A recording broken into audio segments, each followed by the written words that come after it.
Assalamualaikum warahmatullahi wabarakatuh. Bismillahirrahmanirrahim. Alhamdulillah rabbil alamin.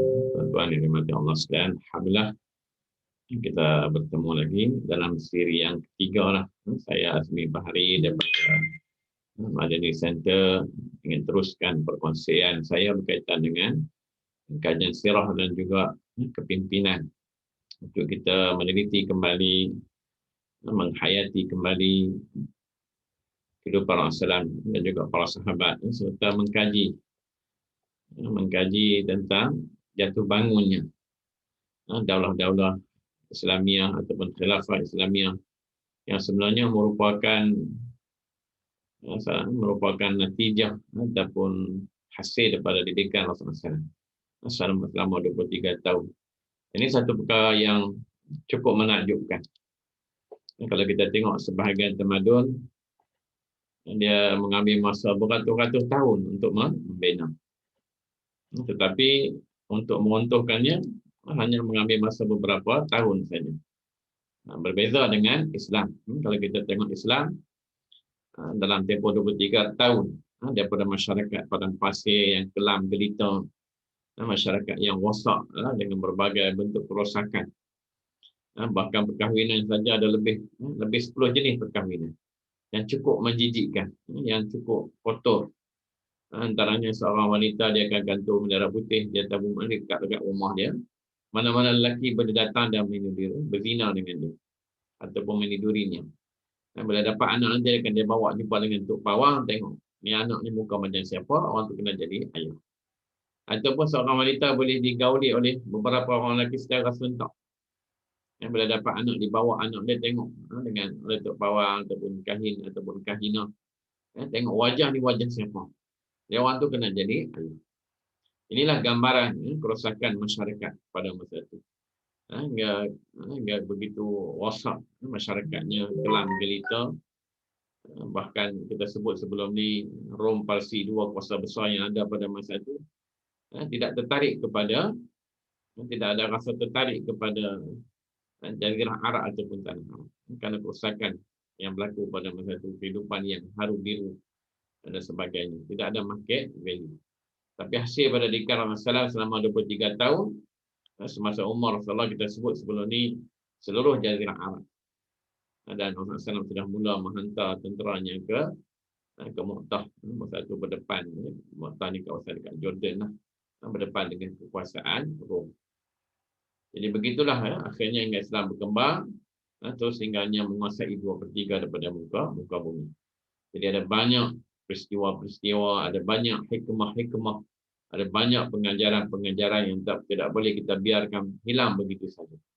Hari ini umat Islam bukan diserang pemikiran dia semata-mata, bahkan kita juga diserang sejarah kita dengan berbagai bentuk pemalsuan, penimbusan, hingga banyak kisah-kisah yang hilang dan banyak kisah-kisah yang dipalsukan.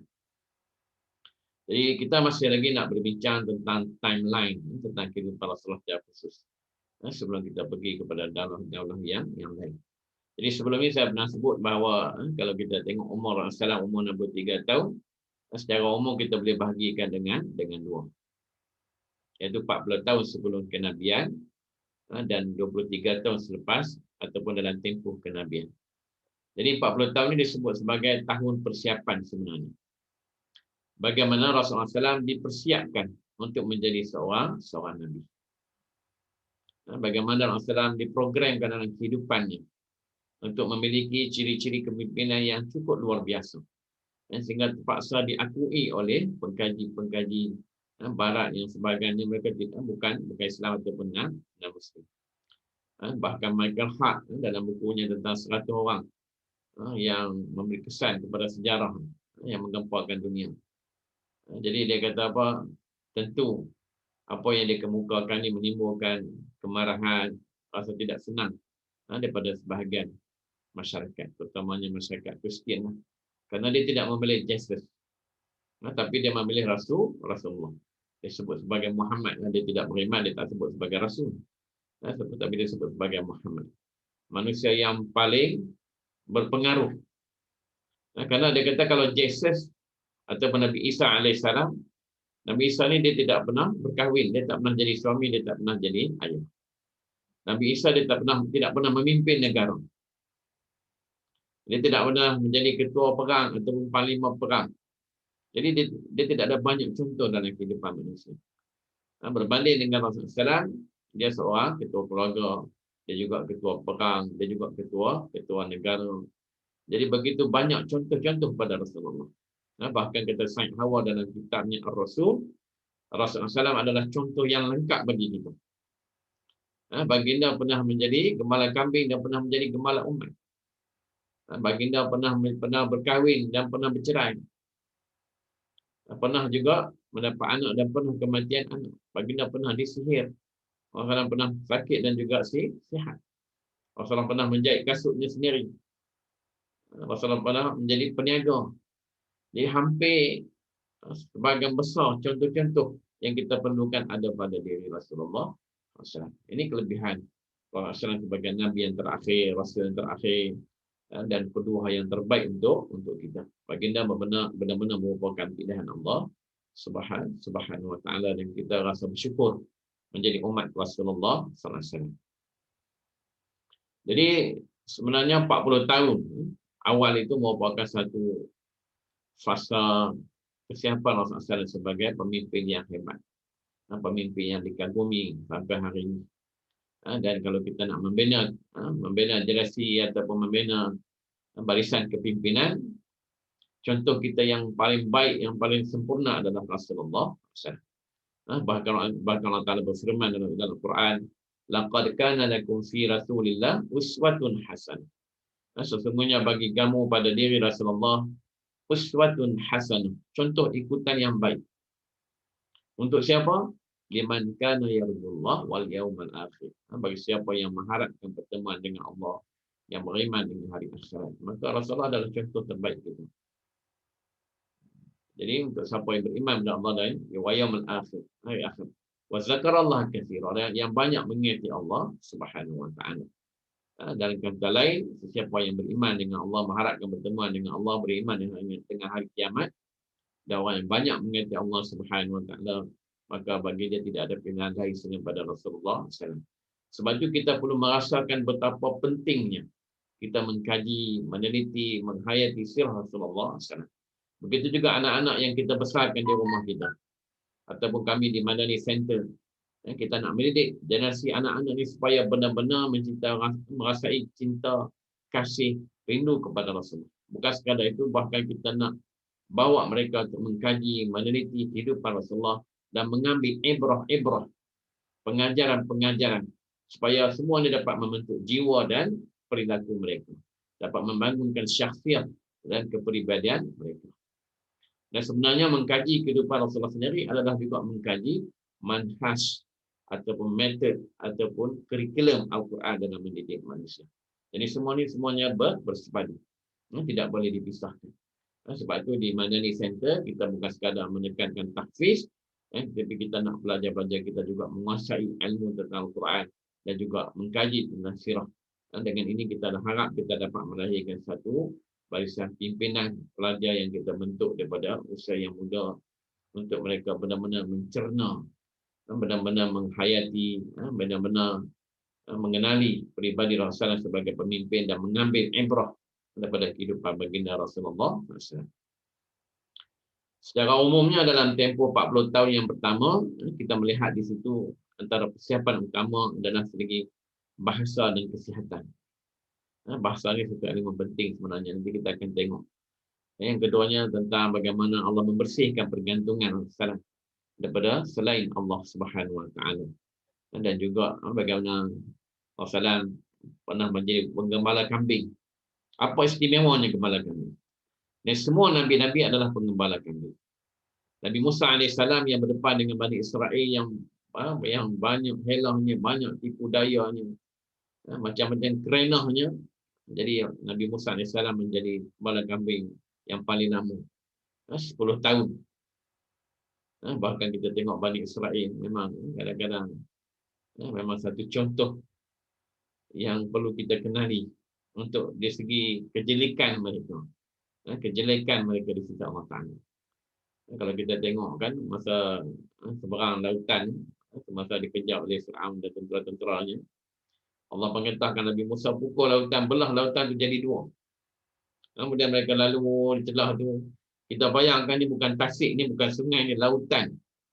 Kalau tasik banding tu saya pernah pergi ke bahagian tepi tu 60 meter, kalau tengah tu mungkin 100-200 meter, itu bau tasik. Lautan ni kita bayangkan berapa, mana berapa kilometer tepi, bila dibelah dua tu, mereka lalu di dasar lautan. Di kiri kanan air mereka tu, lautan yang umpama cermin tu tingginya berkilo-kilometer. Nabi Musa menyangka akan tentu mereka akan solid keimanan. Tapi bila Nabi Musa tinggal sekejap saja, akhirnya mereka menyembah patung lembu. Ini Bani Israel. Ketika mereka disesatkan Allah Ta'ala di padang pasir selama 40 tahun. Jadi, minta Nabi Musa doa, Allah turunkan manna wassalwa. Makanan daripada langit.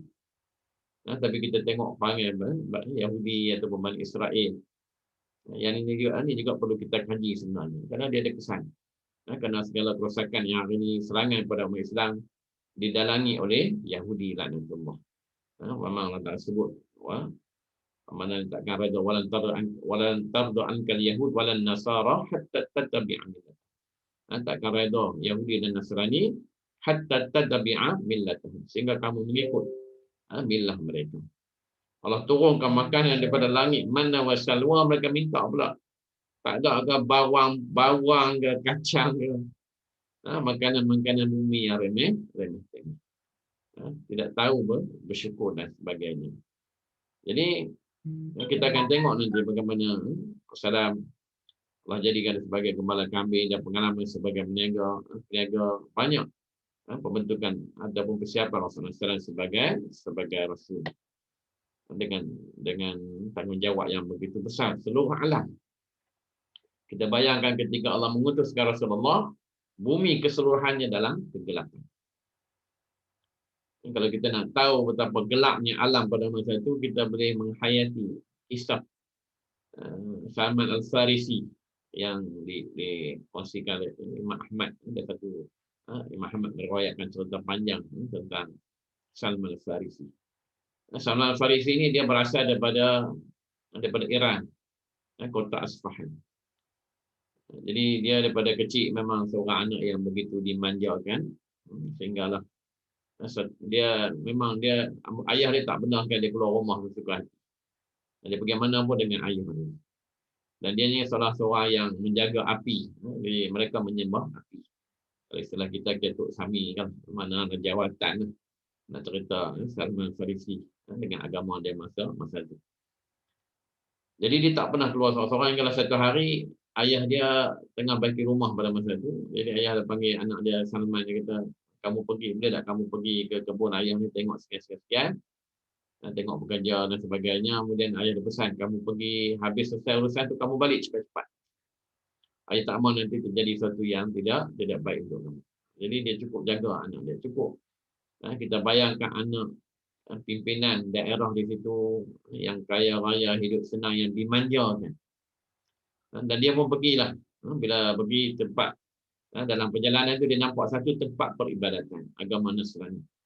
Ini cerita sebelum kerasulan Rasulullah. Jadi agama Nasrani adalah agama yang benar. Tapi banyak penyelewengan. Jadi penyelewengan kitab-kitab, ahli kitab ni bukan sekarang. Sebelum Rasulullah lagi dah banyak penyelewengan dalam kitab Bible dan kitab Taurat dan kitab Injil. Jadi dia nampak satu tempat peribadatan orang Nasrani, dia pun singgah, dia tengok, kemudian dia bertanya dengan rahib yang ada, pendeta yang ada di situ, sehingga akhirnya dia tertarik hati.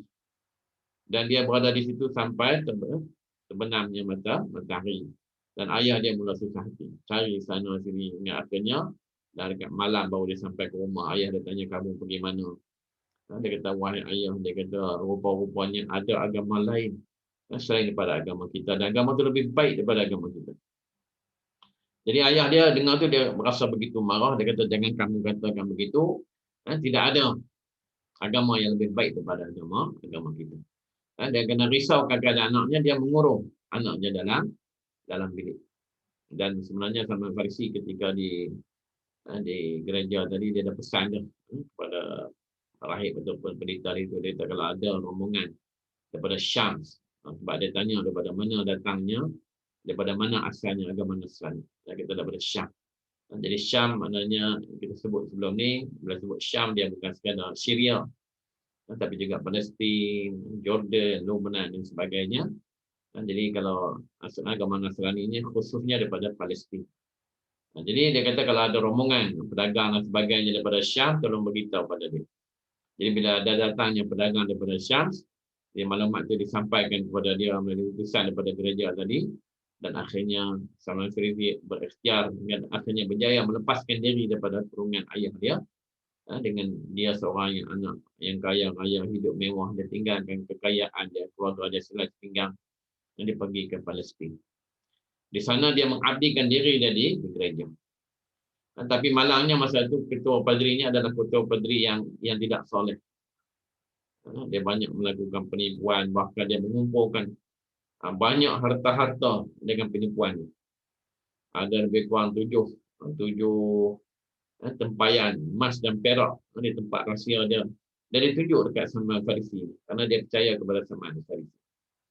Jadi bila dia mati, orang nak muliakan dia, tapi dia Salman Farisi bangkit, dia kata jangan kamu muliakan dia kerana dia bukan orang yang baik, dia bukan orang yang saleh. Dia pun cerita apa yang berlaku, bahkan tunjuk kepada mereka harta-harta yang disimpan oleh padri tadi. Kemudian diganti dengan padri yang baru, ketua padri yang baru yang soleh. Di sinilah banyak perkara yang dapat dipelajari oleh Salman Farisi. Sehingga bila guru dia, ketua padri tadi dah sampai kepada usia yang mana dah lanjut, dah uzur, dia pun tanya, wahai guru, dia kata, maknanya aku ni masih muda, sedangkan banyak benda yang belum aku pelajari. Kalau kamu tak ada, nanti aku nak pergi mana?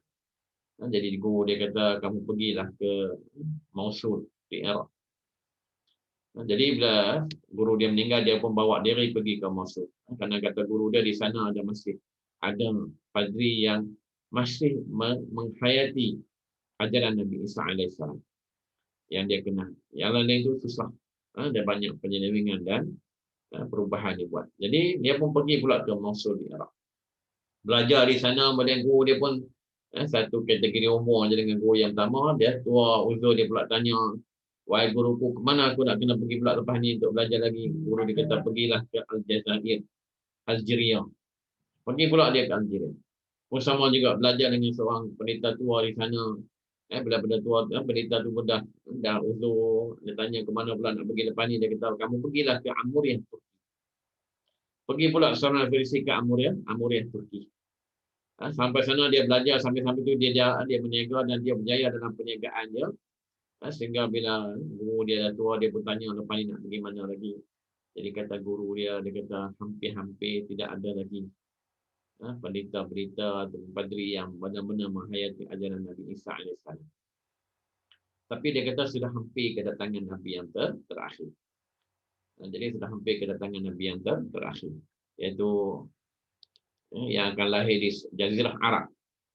Dia pun cerita ciri-cirinya. Dia tidak terima sedekah, tidak makan daripada sedekah, dan dia boleh makan yang hadiah.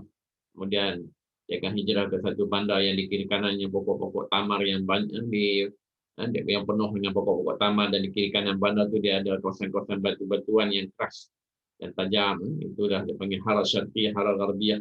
Memang Madinah sebenarnya di kiri kanannya kawasan batu-batuan yang luas. Jadi akhirnya dia pun dalam lama-lama datanglah pedagang-pedagang daripada tanah Arab. Itu dia Bani Ka'b. Jadi dia pun jumpa, dia kata, boleh tak kamu bawa aku ke Jazirah Arab? Harta aku ni kamu ambil semua. Mungkin dia tanya pakej ni berapa kena bayar. Harta ni kamu ambil semua. Yang penting bawa aku ke sana. Jadi dia pun dibawa ke sana, tapi bukan sekadar dibawa ke sana, hartanya diambil, bahkan dia dijual sebagai hamba. Jadi berlakulah satu episod baru dalam kehidupan Salman Farisi sebagai seorang hamba. Jadi kehidupan sebagai seorang hamba mana terbatas. Kalau zaman kita ni tak boleh pegang handphone kan, tak tahu perkembangan semasa lah. Tak boleh nak tengok WhatsApp ke apa, tak ada apa. Dia kutip buah tamat, panjat lama dan sebagainya. Sehinggalah satu hari dia jual pula. Tadi dia jual kepada seorang Yahudi. Jadi Yahudi itu jual dia pula kepada saudaranya yang berada di Madinah. Ini dia dah mula menghampir ke tempat hijrah Rasul yang terakhir yang dia cari selama ini. Jadi dia pun dibawa lah pergi nak masuk ke Madinah. Bila nak masuk kota Madinah, dia nampak kawasan batu-batuan, nampak pokok taman yang banyak. Masa tu dia dah syahdu dah. Inilah tempat yang dia cari-cari. Tempat Nabi terakhir akan berhijrah. Tapi dia masuk situ sebagai seorang hamba. Dia tidak merdeka. Jadi dia duduklah di situ. Sehinggalah satu hari ketika dia di atas pokok tamar pada masa itu tengah ambil buah tamar, tiba-tiba tuan dia tadi Yahudi datang, saudara kawan dia Yahudi juga main cerita, dia kata dah ramai dah, dah datang dah orang yang mengaku sebagai nabi yang terakhir. Jadi masa tu bila dengar Salman Farisi ni, dia begitu terkejut, hampir-hampir diriwayatkan hampir-hampir dia nak jatuh pokok. Dia sempat dia berpaut dan dia turun cepat-cepat tu, dia tanya kepada tuan dia, betulkah dia dah sampai, dia di mana sekarang? Jadi Yahudi ni kita tahu lah mereka membenci kerana mereka menyangkakan Nabi terakhir ni adalah daripada Bani Israel. Tapi dia rupanya bukan. Sebab tu ketika tarikh kelahiran Rasulullah, orang Yahudi ni melalui kitab mereka dah tahu dah. Mereka dah ada checklist lah wanita-wanita yang mengandung. Bila nampak bintang Ahmad tu, mereka dah keluar pergi rumah, isteri kamu dah melahirkan anak ke belum, dah lahirkan anak ke belum. Kerana mereka menyangka maknanya Nabi terakhir itu ada daripada Bani Israel. Rupanya bukan. Jadi bila laksana daripada kaum Arab, daripada Bani Quraisy, maka orang Yahudi begitu benci, marah. Jadi bila Salman Farisi tanya banyak, terus dia dipukul oleh tuannya. Jadi malam tu Salman Farisi dia bawa sedikit tamar, dia pun keluar. Dia dapat berita tentang Rasulullah berada di Quba. Jadi dia pergi ke sana, dia jumpa. Dia kata, wahai Muhammad, aku dengar kamu ni musafir jauh, kamu dalam perjalanan jauh, mungkin kamu letih, kamu lapar. Ini aku bawa tamar sebagai sedekah. Jadi bila bawa, dihulurkan kepada Rasulullah, Rasulullah panggil sahabat-sahabat makan, tapi Rasulullah tak makan. Ini satu bukti kenabian. Malam kedua dia pergi lagi, bawa tamar lagi. Dia kata, ya Rasulullah, macam tadi juga ni, aku bawa ke rumah sebagai hadiah. Kali ini Rasulullah makan bersama dengan para sahabat. Jadi dia makin yakin inilah Nabi yang terakhir yang dia cari selama ini. Kemudian senang beberapa hari Rasulullah dah mula masuk ke Madinah. Dan ketika itu Rasulullah sedang mengiringi jenazah ada yang meninggal dunia. Jadi Salman Farisi ini cuba berjalan mengikuti Rasulullah kerana nak tengok tanda kenabian kepada di antara dua bahu Rasulullah. Jadi Rasulullah pun perasan apa yang dia buat. Rasulullah cuba rendahkan sikit jubah dia sehingga dapat dilihat oleh Salman Farisi. Bila nampak dia terus Salman Farisi dia terus menangis. Dia tekan pada Rasulullah, dia nak sujud, nak sembah, nak cium kaki Rasulullah. Tapi Rasulullah cepat-cepat. Bukan, tidak ada dalam Islam kita menyembah sesama manusia. Rasulullah angkat, Rasulullah tanya apa yang berlaku sebenarnya.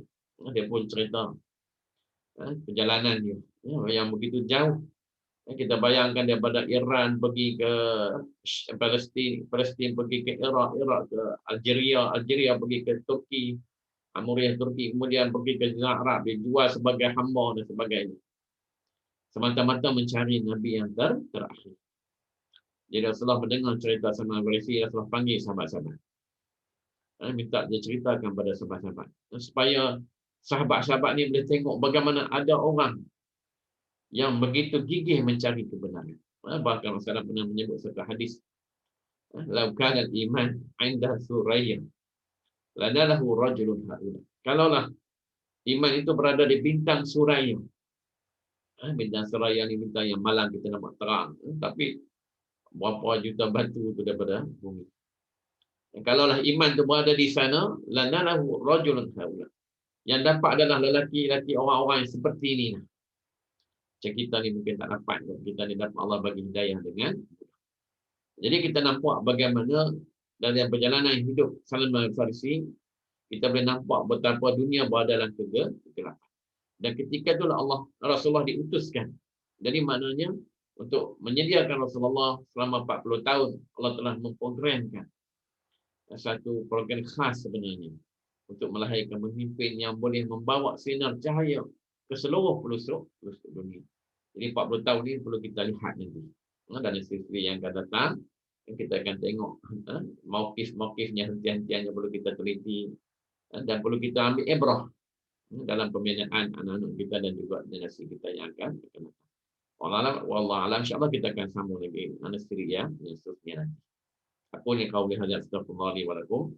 Wallahu ghafurur rahim. Wabillahi taufiq wal hidayah. Assalamualaikum warahmatullahi wabarakatuh.